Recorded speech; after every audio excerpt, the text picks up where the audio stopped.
ইতা থাল দেখি খালি খালি সাজাই রাখা, ইতা কিতা দেওয়া হইতো? হ্যাঁ, আজকে কিটা বানাইছে বলতো? কিতা বানাইছো আজকে?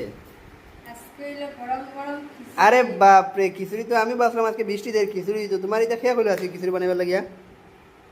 বলছেন এটা কার আইডিয়া? কার আইডিয়া? আমার বৃষ্টি দিছে দেখে ভাবলাম যে বাহ, না, তুমি তো যে বুঝদার, বৃষ্টি দিচ্ছে দেখে খিচুড়ি বানাইছো। হ্যাঁ, কিছুটা কেমন হয়েছে বলতো? দেখে তো লাগের মানে এটা আসানক করবো খাইতে, খুব স্বাদ হইব। দেখি। এই মিষ্টি লাও নিতা? হুম। ও, তে তো লইয়া পড়বো আজকে খিচুড়ি। খিচুড়িতে মিষ্টিলাও না দিলে খিচুড়িটার মানে টেস্টটাও জমে না, মানে জমিয়ায় না নানি? জমিয়ে আয় না। তো একটু মানে নরম নরম করিয়া বানাইছে আর কি। একটু বেশি নরম নরম শুকনা- না হইলে খিচুড়ি আরাম লাগে না। আরে বাপরে,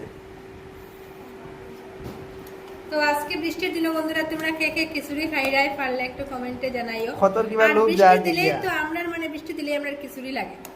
কতর দেখো লোভ যার খিচুড়ি দেখিয়া, যে যে খাই যায় আই যাও। বৃষ্টির দিনে খিচুড়ি এমনি সবার লোক যাইব, কেউ লোক দিও না, কারণ হচ্ছে কেউ দিতে পারতাম না। আর আমরা তখন খাওয়াত বই যাইব। খিচুড়িটা কিরকম হয়েছে পারলে কমেন্টে জানাইও। তবে সব আই যাও। ওই যে ফার্স্টে একটু একটু রয়েছে, আমি ভাবছি না কম হইব, আর একটু লই আর কি।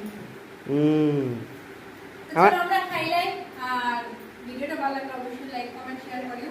টাটা।